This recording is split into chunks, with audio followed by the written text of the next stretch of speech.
Morning. How you guys today? Spent a couple hours this morning already doing some paperwork.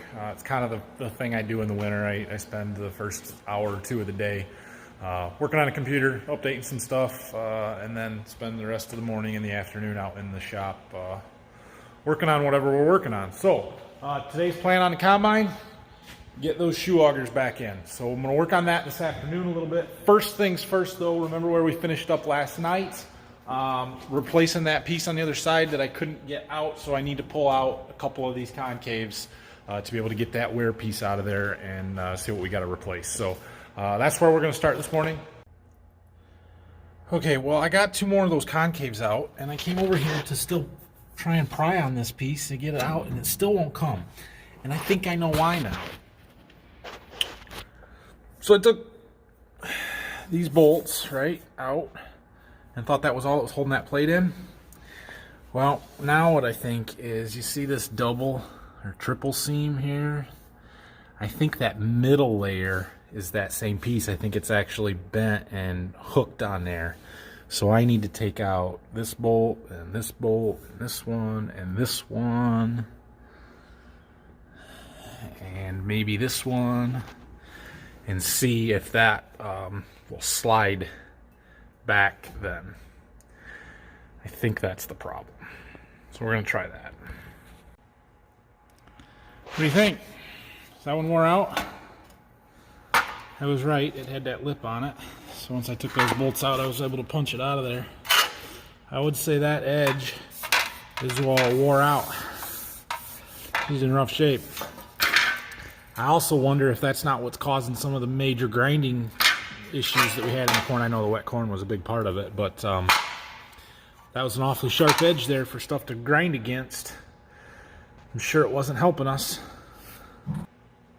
Okay, got that piece out, and I called the John Deere dealer. They didn't have one, go figure. So they're ordering me one. They'll have it in a couple of days, which is what it is, no big deal. I was planning on going up there tomorrow to get that gearbox and the rest of the parts that I ordered. I don't know, we'll see now. So anyway, I got these concaves out, and I just wanted to touch on those for a second. I know I've talked about them a little bit in other videos and stuff, but you'll see we kind of have two different styles here. These are an aftermarket company. It's made by a company called Condex. They're KX7s, and this was the first year we ran them.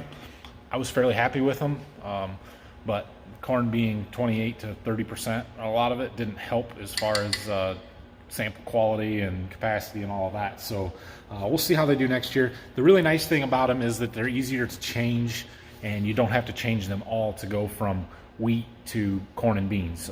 With the original concaves, we had a different set for wheat than what we ran for corn and beans. They're heavy. You had to pull them out and change them twice a year. Once to put them in, once to take them out and put the other ones back in. So with these, it's a little bit simpler. This style here, this is the one that goes in the front because it's got this lip on it to help feed stuff into the rotor. And this is called their Max Thresh. It is a little bit more aggressive to help thresh out the grain as it's coming into the rotor initially. With corn and beans, we just run one of this style. The rest of them are this style, which they call our Max Round. It's basically like John Deere's round bar. That's the original concaves, just in half sections. And so we just run those, then 5 of those for corn and beans. When we go to wheat, we actually put 3 of this style in, and then just it'd be 3 of the round style as well, so half and half. So that worked really good. I was really happy with them in wheat. They did a good job. So anyway, that's what we run for concave. I'm gonna work on them shoe augers now. Obviously I can't put these back in until we put that plate back in, and I gotta get one first. So we'll have to wait on parts for that, but we can do shoe augers, get those all put back in there. We gotta make sure that that shaft, the drive shaft that we put together and put back in last week, is in exactly the right spot so the gears mesh up and hit all the locking collars and lock them in place when we get to that point. So that's the plan. Okay, I set those shoe augers in there, but I have not bolted them forward into place just yet. It's very important that they rotate in the correct direction because we need them to basically move any material that falls down through onto them needs to get moved back. And so when this turns like this, it pushes things back. If it turned the wrong direction, it would push it to the front, pile up, not work. That would be a bad deal. The augers are different from one side to the other. I don't know if you can see that. The flighting is angled in the opposite direction on the two on the far side versus the two on this side. And so making sure that we put them back in the same spot they came out of is important. And they've been out long enough that I just wanted to double check that and make sure. So I think I've got them in the right spots. I need to crawl back in underneath. Under through there, which you can't see. Hold on. To that drive shaft, and just make sure that the keys are in on the gears so that they will actually turn, and that everything's in the right spot. So I'm gonna have somebody help me while I crawl in there. They can stick them augers through the rest of the way, and we'll mesh everything up. Plus we got to get bolts in the hanger bearing on the far side over there yet too, so we'll get there. Okay, getting them augers put back in. There's a slot in the shaft that lines up with a slot in the sprocket, and this goes in there. Well, they should be close to what the paint is on it. Close to the paint on what? Inside here where these brackets go. The back? Yeah. Okay. I mean, you know, you got everything that's exposed, worn off. Sure. Well, they should be pretty close, but I just wanted to get down here. How much play should I have in these sprockets? I think I need to move the piece that holds that sprocket in place in just a little bit. It's I don't know. They move, I don't know, it's quite a quarter of an inch, but I feel like that should be a little tighter.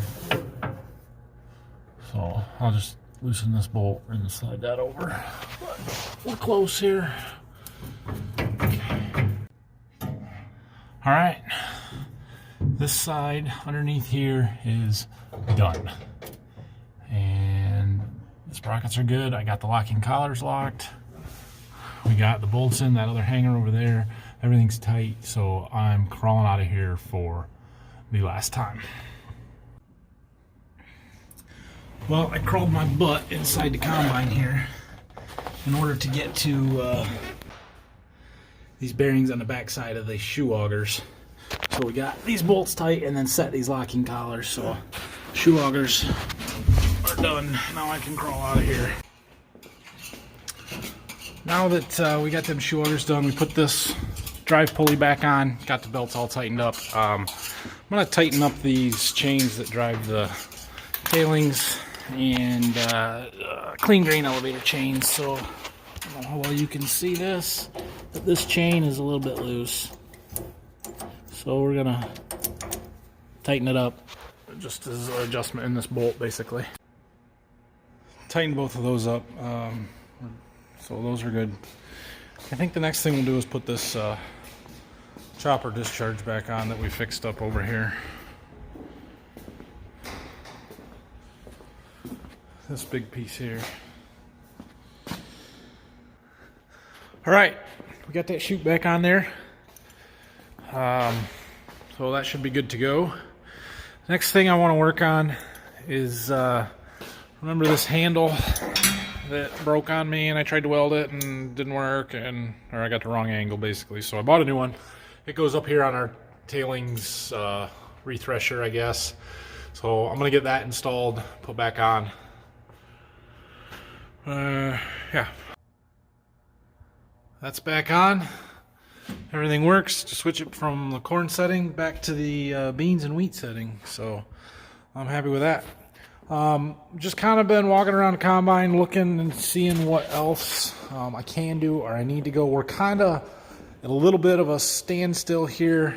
Well, not really a standstill, but just the next major piece that has to go in is that gearbox. They should have it done tomorrow. So I'll probably run up there late afternoon and or late morning, early afternoon and get that gearbox, and then we can get this vertical unloading auger back in, and then we can put the duals back on, and it frees up the ability to move the combine for one, and just makes it a lot easier to do what needs to be done after that. So and looking at what needs to be done tomorrow, or what I can do tomorrow, I guess, I think I'm going to spend another day with the hose, just kind of rinsing stuff down on the inside, getting the last little bit of dirt out from underneath the side shields and that kind of stuff. I also I can't put this auger tube on yet because I need to be able to spin the combine around so that the back end is over here where we've got our hoist. But I can get the new tube out of the box and switch over to things like this light bracket and my camera and that. So I'll probably work on that tomorrow a little bit. Another thing that I found that is wrong, or that I need some attention, is I have a camera that goes on the end of that auger tube, and there's a wire kind of up here. It's this one, and somewhere up in there, you probably can't see it, but it's maybe right there, you can see it. It's got a cut in it, and it hasn't been working, and now I know why. So I'm going to trace that down tomorrow too, before I go to the dealer, because they sell those cables and I can get a new one. There's a connection right up there, just on the other side of where it's cut, I found, and it goes over to the other side of the cab where it then hooks in to get into the monitors and stuff in the cab for the display. So that's the plan there, is to fix that wire, or get that out of there so I can put a new one in, work on that auger tube, and do some washing. Friday will be a big day. We'll put the auger gearbox and that vertical auger back in and put the duals back on. And then we're relatively close. We've already kind of started putting stuff back together, and at that point it will be time to put sieve and chafer and all the internal stuff back in. We'll start throwing some shields back on. We got to grease everything. Every single grease point on the combine needs greased, so we'll do that before we put all the shields back on it. I've got all the oils changed that I need to do. The engine oil is going to be done up at the dealer, so I don't have to worry about that one. I want to clean up the outside shields, make it look nice from there. Oh, I need to clean the cab out too. Maybe I'll do that tomorrow.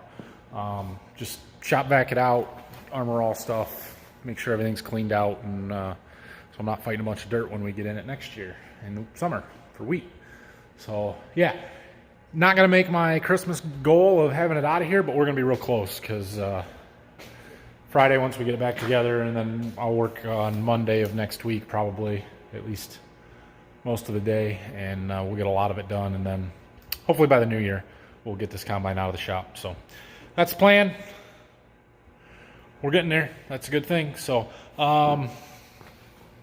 it's not terribly late yet. I am going to stick around here for a little bit, but I'm probably going to go work on some more computer work and stuff, wrap up the end of the day here. So I guess that'll probably be the end of today's video, and I don't know about tomorrow. If I'm not really doing all that much, I'll probably record some stuff. I may throw it in with Friday's video that'll come out on Saturday. So anyway, we'll see how it goes tomorrow and how much material I've got to put into it.